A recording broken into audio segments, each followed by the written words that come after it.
Well, hi, welcome back to Painting with KQ. I'm Keith, and we are working on Autumn's Brilliance. And no, I don't have a daughter named Autumn. Anyway, I knew you wouldn't fall for that anyway. See what I did there? So what we're doing is detailing this and kind of bringing it together, putting some more natural, oddly placed stones and sticks and that kind of thing. A lot of times we get something bright like this in there, and you know the background's fairly established, and then we let it go. But I like to detail, as you probably know, and that's what we're doing today. So I'm going to start with these stones and see how that balances out, because what I like to do is look at the details. Back here we wouldn't see much. Why do we put birds in there? Actually, there's a good reason. It's to give it another plane. This is a plane to itself, and then this is a plane to itself. We have a plane here. Of course, the fog is a plane also. And then finally we have this in the foreground. So that's why we do it. It's not just to add some interest, or I had leftover paint. So that's the reason for it, giving it another plane. And sometimes where the picture's maybe lacking a little bit of life, I'll put some birds in there for that reason. But definitely not every painting. I'd have to go back and look, but I think I only put birds in maybe 10% of what I do. So anyway, let's get going. I'm glad you're here. So let's have a little fun. I have my usual, sorry, didn't mean to bump you there. I have my usual detailing paints here, and I think those are the colors we'll need to do what we're looking to do here. So I'm going to make some gray. The stone underpainting, the stones that are in there, this has black, blue, like a Prussian type blue, and a little bit of sienna, brown in there. So I like these stones to be a little brighter than some that we do.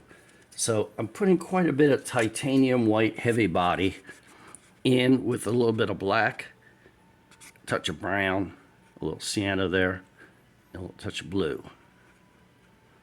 And that looks like a pretty good color, so we'll go with that. So I'm going to start over here, and what I'm doing, I'm just looking to accentuate this. Sun's coming from this direction, so I want to make sure the left side of the stone gets some of the sunlight. Then at this point we can also shape the rock some more. I was reading today on Facebook, somebody was complaining about their rocks.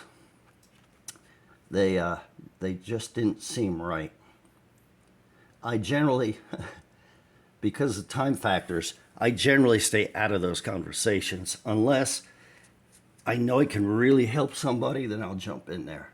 But normally I do not. I will tell them, oh, come over to YouTube and check out. I have something about rocks in a couple of places now. So we're detailing this.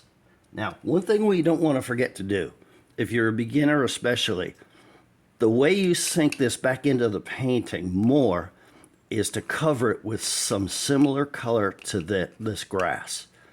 That makes it more a part of the actual painting. So I hope that helps somebody. You don't want them kind of floating and on their own and, you know, not part of everything that's going on in your work. So you see what I'm doing? It's a very unusual, carefree kind of a pattern that I'm using. And the thing about rocks to me that's kind of fun, was a challenge at one point, is that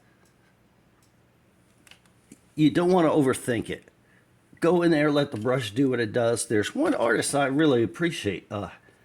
He basically starts the rocks up, and then he'll see what kind of brush patterns his paintbrush has made.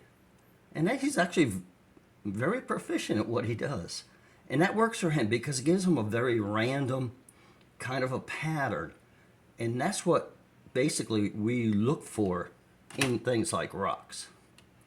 So I think that's all the ones we had in here. Do you see any more? I don't think so. Okay, so we look good. So now that's done, this side's probably already drying. I'm going to lighten the color now. Why? Well, generally, when I'm detailing, it might be hard to believe, but I'll detail sometimes 5 or 6 times. Because I looked at some of my original work years and years ago, and I said, I should have worked that more. If I'm not totally happy with it, it means one thing: it needs more massaging. Now, the stones that are back here, they're in the shadows of these trees. I'm not worried about that. But what I do want is the sunlight catching some of these rocks in the foreground. I have very little paint on the brush, and what I'm using, can you see that? It's a very short liner brush. It's only about 3/4 of an inch long. The reason I'm using this, it has a flat side to it that works very nice on something like rocks.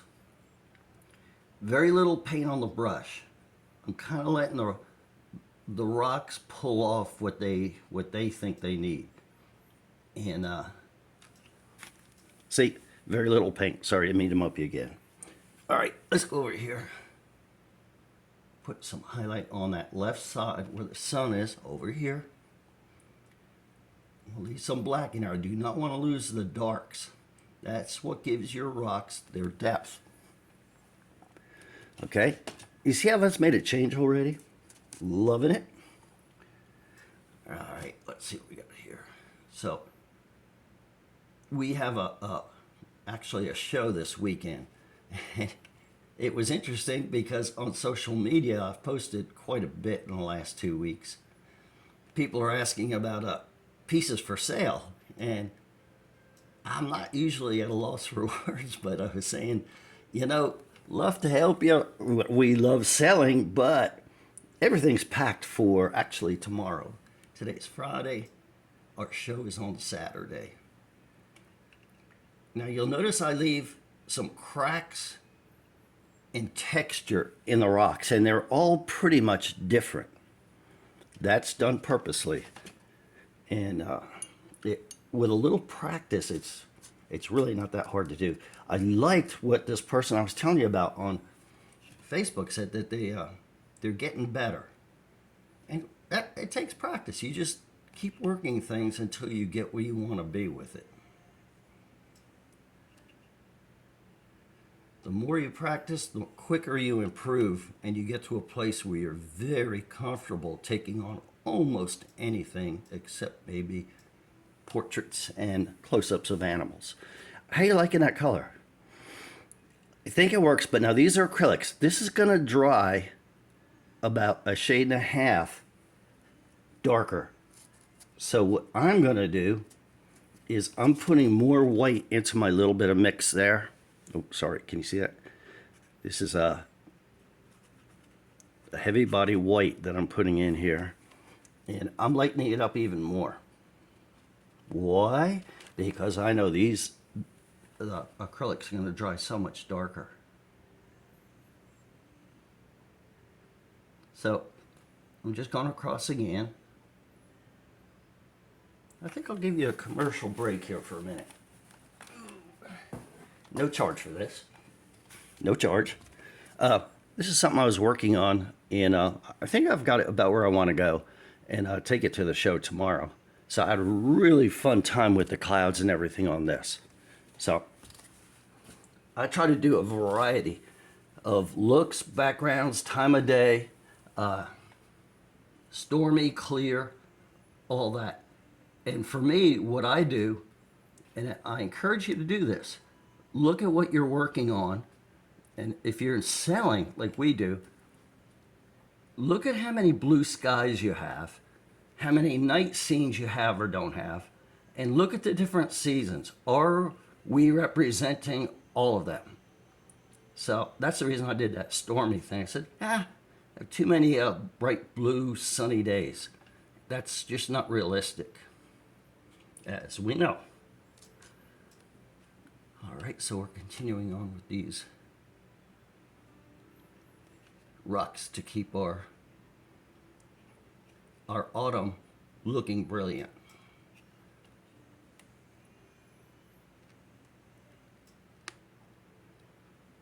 I love just having fun with this stuff. Okay, I think we're good. How you like those rocks? I think, for a quick, just grab and go, I think we're doing good. So anyway, appreciate you being here with this. I'm actually going to consider signing this, calling it done. May put a stick or two in here, but I'll dry this off with a hair dryer and see how we're looking tone-wise, value-wise. So it's been great being with you today. I hope you have, as usual, an incredible day, and I'll see you next time on Painting with KQ.